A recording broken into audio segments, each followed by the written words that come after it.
గంభీరావుపేట ప్రజలకు ఇచ్చిన హామీ మేరకు లింగన్నపేట నుండి గొడ్లపేట వరకు రోడ్లను నిర్మించామని కేంద్ర హోంశాఖ సహాయ మంత్రి బండి సంజయ్ అన్నారు.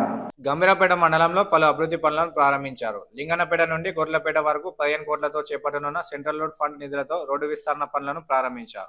గంభీరావుపేట మండల కేంద్రం నుంచి మల్లారెడ్డిపేట వరకు 7.50 కోట్ల నిధులతో నూతనంగా నిర్మించిన బ్రిడ్జిని కేంద్ర హోంశాఖ సహాయ మంత్రి బండి సంజయ్ కుమార్ ప్రారంభించారు. వారు మాట్లాడుతూ ప్రతి ఒక్క పార్టీ రాజకీయ వైషమ్యాలను పక్కన పెట్టి తెలంగాణ అభివృద్ధికి సహకరించాలని కోరారు. ఈ కార్యక్రమంలో బీజేపీ రాష్ట్ర అధికార ప్రతినిధి రాణి రుద్రమదేవి, మండల అధ్యక్షులు గంటా అశోక్ రెడ్డి, బోయిన గోపి, మట్ట వెంకటేశ్వర్ రెడ్డి, దేవేందర్ యాదవ్, మహిళా అధ్యక్షురాలు లక్ష్మీ యాదవ్, దేవసాని కృష్ణ, పత్తి స్వామిరాజ్, కోడె రమేష్, కృష్ణకాంత్ యాదవ్, మల్లుగారి నర్సాగౌడ్, బీజేపీ నాయకులు కార్యకర్తలు పాల్గొన్నారు.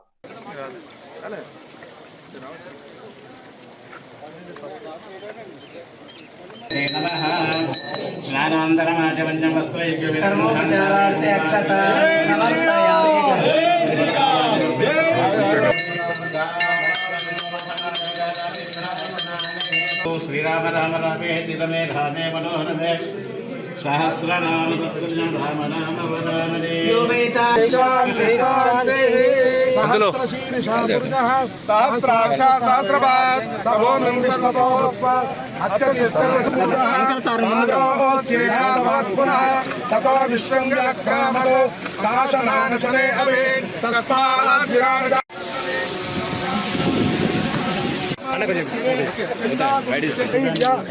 విజయ అభయ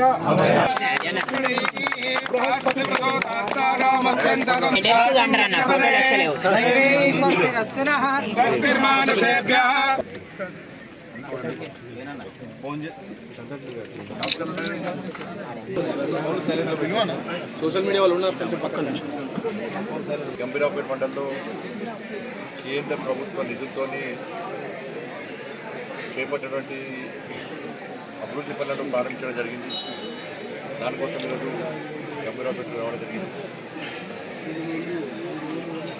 గతంలో ఈ మండల ప్రజలకు హామీ ఇచ్చిన విధంగా వాళ్ళ బర్నింగ్ ఇష్యూ ప్రతిరోజు ఇబ్బంది పడుతున్నటువంటి సమస్యలను గుర్తించి వాటిని కేంద్ర ప్రభుత్వం నరేంద్ర మోడీ గారి ప్రభుత్వం యొక్క నిధులతో ఆ పనులను చేపట్టి ఈరోజు ప్రారంభించడం జరిగింది. ముఖ్యంగా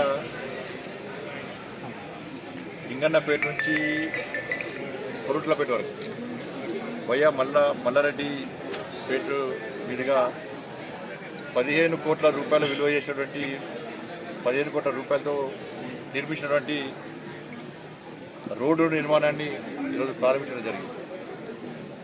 దాంతోపాటు గంభీరావుపేట మల్లారెడ్డిపేట మీదుగా 8,60,60,00,000తోని బ్రిడ్జ్ నిర్మాణం కూడా చేపట్టడం జరిగింది. గతంలో గంభీరావుపేట నుంచి మల్లారెడ్డిపేట రావాలంటే లింగన్నపేట తిరిగి వచ్చేటువంటి అవకాశం ఉంది. అక్కడ కూడా చాలా సందర్భాల్లో ఇబ్బంది పడ్డ ప్రజలు దాన్ని గుర్తించిన తర్వాతనే ఇక్కడ ప్రజల యొక్క కోరిక మేరకు ఇవాళ BMJSY కింద 8,60,00,000తోని ఈరోజు బ్రిడ్జ్ నిర్మాణం చెప్పడం జరిగింది. తెలంగాణ రాష్ట్ర ప్రభుత్వం నేను మొట్టమొదటి తెలంగాణ రాష్ట్రంలో కాంగ్రెస్ పార్టీ ప్రభుత్వం ఏర్పడిన తర్వాత విజ్ఞప్తి చేసినాను, దయచేసి విమర్శలకు పోకండి, పగలు పట్టింపులకు అవకాశం ఇవ్వకండి,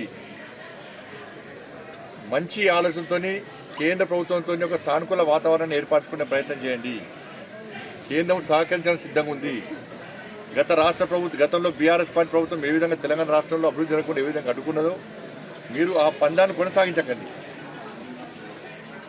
ఇట్లా విజ్ఞప్తి చేస్తే ఫస్ట్ స్టార్టింగ్లో 1-2 నెలలు మంచిగా ఉన్నారు, బుద్ధిమంతులు ఎక్కువ ఉన్నారు. ఈ 1-2 నెలల తర్వాత స్టార్ట్ చేసిన ప్రధానమంత్రి స్థాయిని చూడకుండా కూడా ఇష్టానుసారంగా వ్యాఖ్యలు చేస్తారు మంత్రులు, ఎమ్మెల్యేలు, కాంగ్రెస్ పార్టీ నాయకులు. ఇది మంచి పద్ధతి కాదు. సిద్ధంగా ఉన్నప్పుడు మీరు కూడా దానికి సిద్ధమే రావాలి. గతంలో జరిగిన పొరపాట్లను, గతంలో జరిగిన ఇబ్బందులను ఒక్కసారి మీరు దాని మీద పరిశీలించుకొని ఒక సమీక్ష నిర్వహించుకొని